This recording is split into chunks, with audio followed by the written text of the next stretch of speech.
নমস্কার বন্ধুরা, কেমন আছেন? আশা করি ভালো আছেন। আজ আরেকটি ভিডিও নিয়ে চলে এসেছি, চিকেন বিরিয়ানি। আমরা কম বেশি বিরিয়ানি সবাই খেতে ভালোই বাসি। আর এখনকার দিনে ঘরে বানানোটা একটা ইজি ব্যাপার। তো চলো শুরু করা যাক আজকের রেসিপিটি।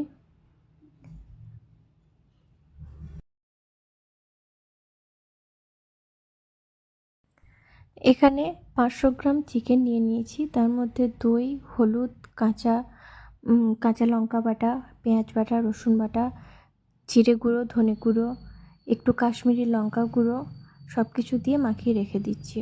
এরপর পেঁয়াজ বেরেস্তা করার জন্য কেটে নিয়ে দিয়ে দিচ্ছি তেলে।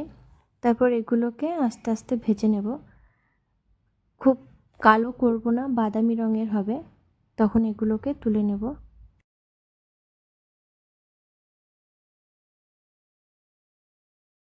এগুলোকে ভাজা হয়ে গেছে, এবার এগুলোকে অন্য একটা পাত্রে তুলে রেখে দিচ্ছি। এরপর ওই কড়াইয়ে আলুগুলোকে একটু ভেজে নেব। ভাজা হয়ে গেলে এদিকে আমরা ভাতটা বসিয়ে দিয়েছি। এবার একটি কড়াই নিয়ে ওতে একটু লঙ্কা ফোড়ন দিয়ে তাতে পেঁয়াজগুলো দিয়ে দিচ্ছি চিকেনটা বানানোর জন্য। তারপর টমেটো দিয়ে এটাকে একটু গ্রেভি করে নেব। এর মধ্যে পেঁয়াজ রসুনের যে পেস্টটা ছিল সেটাকেও দিয়ে দিচ্ছি। তবে এটাকে ভালো করে নাড়াতে থাকছি। এর মধ্যে আলুগুলোকেও দিয়ে দিচ্ছি যাতে একটু সিদ্ধ সিদ্ধ হয়ে যায়। আলাদা করে আলুগুলোকে আর সিদ্ধ করব না। তার মধ্যে চিকেনটাকেও দিয়ে ভালো করে নেড়ে সিদ্ধ করে নেব। আলুগুলোকে তুলে নিয়েছি আগেই। তারপর চিকেনগুলোকে আর একটু কষা কষা করব যাতে একটা গ্রেভি ভালো হয়।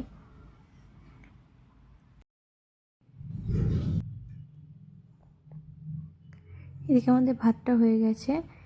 ঘি নিয়ে নিয়েছি পরিমাণ মতো। এদিকে কেশর দুধে ভিজিয়ে রেখেছি।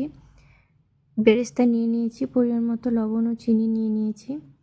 এবার একটি কড়াইয়ের মধ্যে, হাঁড়ির মধ্যে একটু ঘি নিয়ে নিয়েছি। হাঁড়িটা ছোটোই নিয়েছি যেহেতু আমাদের পরিমাণটা কম দুজনের, তাই ছোট একটা হাঁড়ির মধ্যে এভাবে ঘিটা এদিক ওদিক করে বুলিয়ে নিচ্ছি যাতে তলে লেগে না যায়। তার উপর একটা ভাতের লেয়ার তৈরি করে নেব। হালকা করে ভাতগুলো দিয়ে এগুলো একটা লেয়ার বানিয়ে নিয়েছি।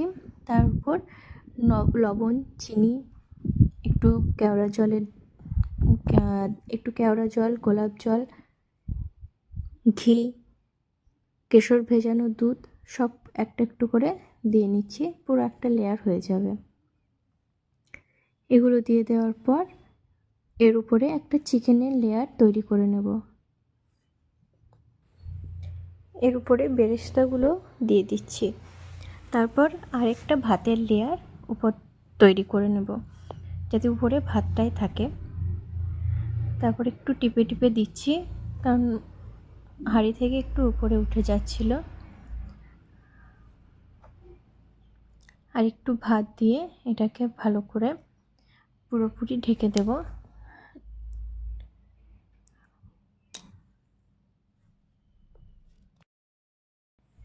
এরপর কেশর ভেজানো যে দুধটা অবশিষ্ট ছিল সেটা দিয়ে দিচ্ছি, কিছুটা ঘি দিয়ে দিচ্ছি, বেরেস্তা যেটুকু ছিল সেটাও দিয়ে দিলাম, দুটো কাঁচা লঙ্কা চিড়ে দিয়ে দিচ্ছি। একটু ঝাল ঝাল মিষ্টি মিষ্টি ভালো লাগে। ধনেপাতা কুচোনো সেগুলোও দিয়ে দিচ্ছি উপরে সব।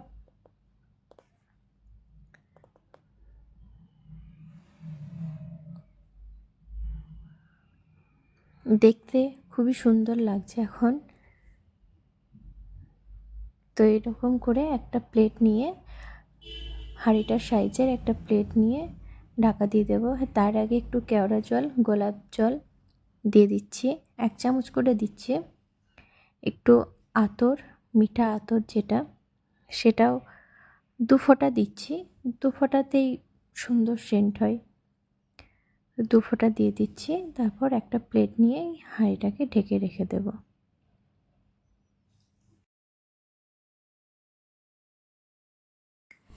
একটা কড়াই নিয়ে নিচ্ছি। আমার যেহেতু পুরো তাওয়া নেই, তাওয়াতে দিলে ভালো হয়, তো আমার যেহেতু তাওয়া নেই তাই একটা কড়াইয়ের মধ্যে দিয়ে এই হাঁড়িটাকে বসিয়ে দিচ্ছি।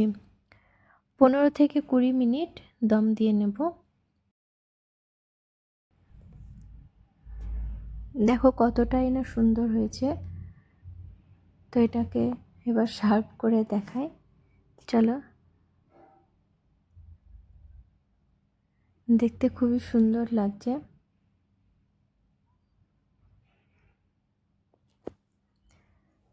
তো আমরা প্লেটে প্লেটে নিয়ে নিচ্ছি।